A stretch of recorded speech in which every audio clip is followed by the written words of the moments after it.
pemimpin adalah yang tegas, ya kan, yang visi misinya itu jelas untuk perbaikan Jakarta di kemudian hari nanti, ya kan. Yang ketiga ya bisa ramah lah terhadap untuk rakyat Jakarta, itu aja sih. Kira-kira siapa nih Bu kalau boleh? Ada nggak rahasia? Yang menurut saya masyarakat Jakarta menginginkan perubahan, butuh pemimpin yang lebih santun, yang lebih memperlakukan masyarakat lebih manusiawi. Harapannya sih lebih mikirin ke rakyat lah, ibaratnya jangan banyak digusur atau gimana, kasihan rakyat-rakyat kecil gitu. Lebih diutamain ke rakyat ibaratnya, jangan ngomong doang. Ahok dan Jarot itu akan membawa kemajuan Jakarta ke depannya lebih baik. Jadi nggak ada siapa-siapa lagi bang selain Ahok? Menurut saya sih untuk yang lainnya belum bisa untuk menyaingi Ahok. Karena sudah terbukti Ahok dan Jarot kan. Masih bersama saya Budiman Tanurjo di Satu Meja. Mbak Sarah, Yes. apa sebetulnya tadi katakan yang mau diperbaiki oleh Ahok?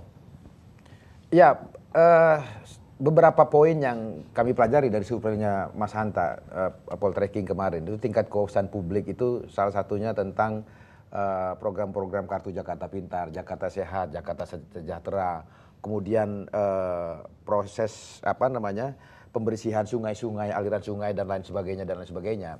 Nah, hal-hal yang saya kira perlu dikoreksi itu menyangkut tata cara relokasi. Oh, penggusuran ya? Relokasi itu yang oleh Pak Hidayat tadi dikatakan dengan penggusuran. Sebenarnya kalau relokasi itu menyangkut kepentingan publik, misalnya airan das sungai yang itu bisa membuat banjir, kemudian tanah itu milik negara dan lain sebagainya, itu sah-sah saja. Tetapi memang cara-caranya seharusnya Pak Jokowi juga menggunakan pola yang dilakukan Pak Ahok menggunakan cara yang dilakukan oleh Pak Jokowi.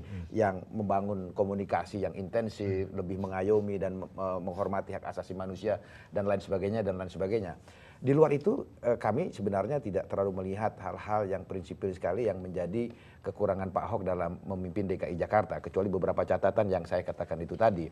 Dan jangan lupa Mas Budiman, referensi pemilu 2015 kemarin, pemilu serentak 2015 kemarin itu ada 169 pilkada. Dari 169 pilkada itu 122 petahana. Dari 122 petahana yang mengikuti pilkada itu hampir 100 yaitu 98 menang di pemilu. Artinya Anda berharap menang lagi kira-kira gitu ya? Ya, artinya berdasarkan referensi itu rakyat biasanya lebih memilih pemimpin yang sudah existing yang program-program kerjanya itu dirasakan nyata bagi mereka begitu. Itu karakter pemilih kita. Karakter pemilih kita seperti itu. Boleh ditanya kepada ahlinya. Saya akan tanya pada ahlinya Hanta. Gubernur Jakarta udah 17, tapi orang melekat kepada model Ali Sadikin, model Sutioso, atau model seperti apa sebenarnya kepemimpinan Jakarta yang kompleks dan lain sebagainya? Ya, memang orang akan punya preferensi ya. Pasti faktornya ada 3 dalam kompetisi politik itu. Satu, faktor figur. Nah, pertanyaan Mas Budiman itu menarik. Nanti orang akan membandingkan figur seperti apa. Nanti ada yang suka tegasan seperti apa. Termasuk Pak Anies bicara mau mengadopsi Ali Sadikin, tapi dengan karakter yang berbeda. Kemudian Pak Ahok juga begitu dan seterusnya. Nah, itu nanti tergantung pada selera publik. Selera publik tentang selain membandingkan apa yang sudah dilakukan. Faktor yang kedua ada faktor mesin politik, dan yang ketiga adalah perilaku pemilih, tren perilaku pemilih. Nah, kalau yang pertama itu kan soal kemampuan mengakumulasi menjadi basis elektoral, elektabilitas. Jadi soal karakter personal, soal citra positif negatifnya, soal panggung prestatifnya, termasuk Agus yang belum tapi punya potensi untuk membuat panggung yang atraktif.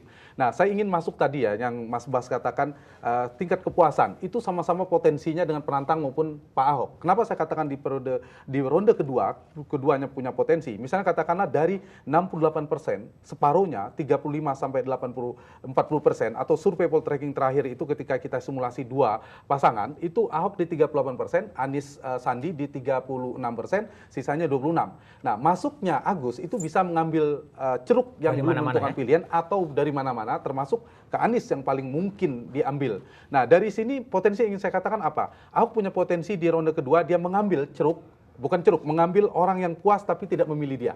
Itu tetap potensi. Tetapi penantang juga punya potensial. Ceruk orang yang belum kenal Anies, belum kenal Agus itu jauh lebih tinggi ketimbang petahana yang sudah kenal hampir 100%. Sementara Anies, Agus mungkin saya belum punya data Agus, tapi Anies dikenal baru 70%. Ada 30% ceruk potensial yang kemungkinan sedang menunggu alternatif. Nah, kalau mereka menunggu figur alternatif apakah Anies atau Agus juga bisa menjadi potensi, sama potensialnya. Anda punya Karena preferensi nggak kompetitif. calon gubernur terbaik Jakarta yang pernah Anda dialami ini? Ya, pasti orang akan menjadi preferensi Ali Sadikin. Ali Sadikin. Nah, itu yang memberi kekuatan dari Pak Ahok ketika dia tegas. Salah satunya di survei juga menyatakan tegas. Nah, bagaimana tantangan bagi Anies dan Agus? Dia versi tegasnya Anies, versi tegasnya Agus dan tegasnya Ahok. Orang akan memberi preferensi yang berbeda-beda. Ditambah mesin politik akan menentukan. Mesin relawan, mesin partainya secara kualitatif apa bergerak atau tidak. Nah, di 5 bulan terakhir itu akan ditentukan. Iya, kombinasi dari faktor figur, efektivitas mesin politik dan bagaimana tren pergeseran pergerakan perilaku pemilih Jakarta nantinya. Oke, Pak Hidayat Nur Wahid, kira-kira kalau dalam preferensi Gerindra dan PKS, yang mau dirujuk nih gubernur DKI seperti apa Pak sebenarnya, Pak? Ya, semua orang akan memang merujuk pada Pak Ali Sadikin ya. Tapi tentu dengan beragam kondisi dan tantangan yang berbeda. Saat sekarang ini tentu tantangannya tidak sama lagi dengan Bang Ali dan lain sebagainya. Tapi tentu juga tetap harus merujuk kepada kekhasan yang dimiliki oleh masing-masing kandidat. Tentu nggak bisa pemilihan mengikuti dan Pak Ali Sadikin pun saya juga tidak berharap semuanya nanti menjadi kayak copy paste-nya dirinya saja. Sudahlah, masing-masing punya karakternya. Tapi yang jelas adalah rakyat Jakarta tentu memahami bahwa ini adalah ibu kota Indonesia, bukan sekedar Jakarta saja. Dan hanya mereka tentu mengharapkan Jakarta bisa menjadi barometer, bisa menjadi katalah yang bisa dirujuk. Dan karenanya bisa menghadirkan national public trust, supaya kemudian kita bisa tetap menggelurakan tentang pilkada dan atau agenda politik pada tingkat nasional dengan cara yang baik, karena mereka mendapatkan preferensi gubernur yang baik di Jakarta. Artinya Anies akan menjadi Anies? Anies akan menjadi Anies dan Anies akan mengambil keunggulan-keunggulan yang dimiliki oleh gubernur-gubernur yang sudah ada dan itu akan dilanjutkan. Yang baik dari Pak Ahok akan dilanjutkan dan bahkan akan ditingkatkan lagi. Begitu seterusnya. Dan saya kira itu satu hal yang harus dilakukan oleh siapapun gubernur yang ada di Jakarta maupun tempat yang lain.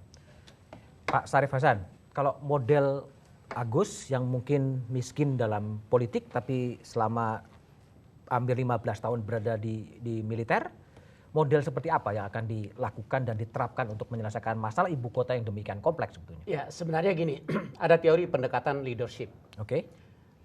Teori pendekatan leadership itu adalah sebenarnya tergantung daripada behavior seseorang. Jadi kepemimpinan seorang itu tidak bisa dibentuk manakala memang behaviornya memang sudah adanya demikian. Ya. Nah, justru itulah Agus dalam hal ini behaviornya sangat luar biasa.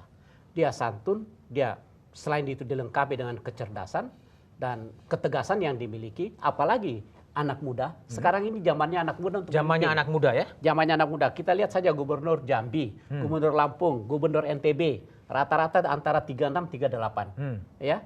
Itu memang zamannya anak muda.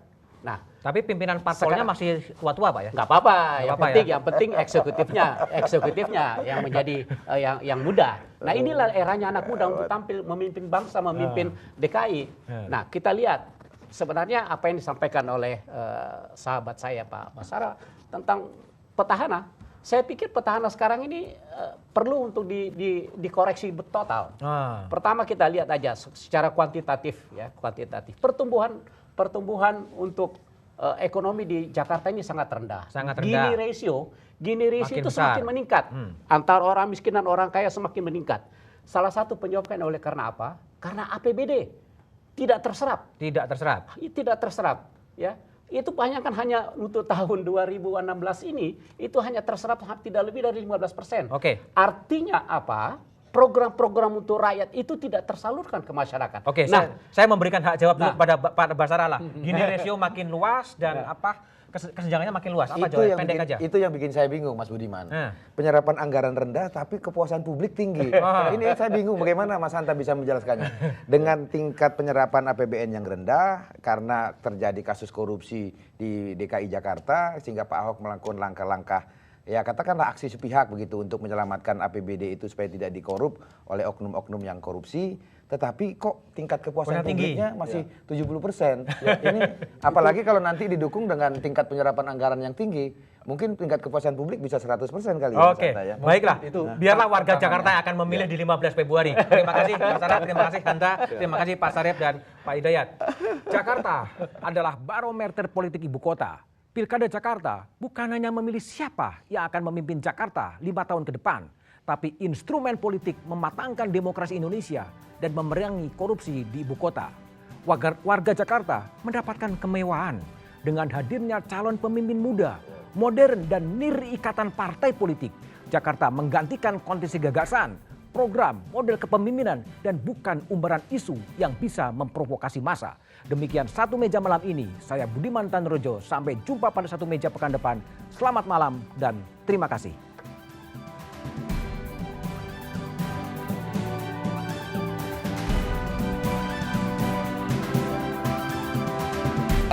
Ini adalah grup kesehatan.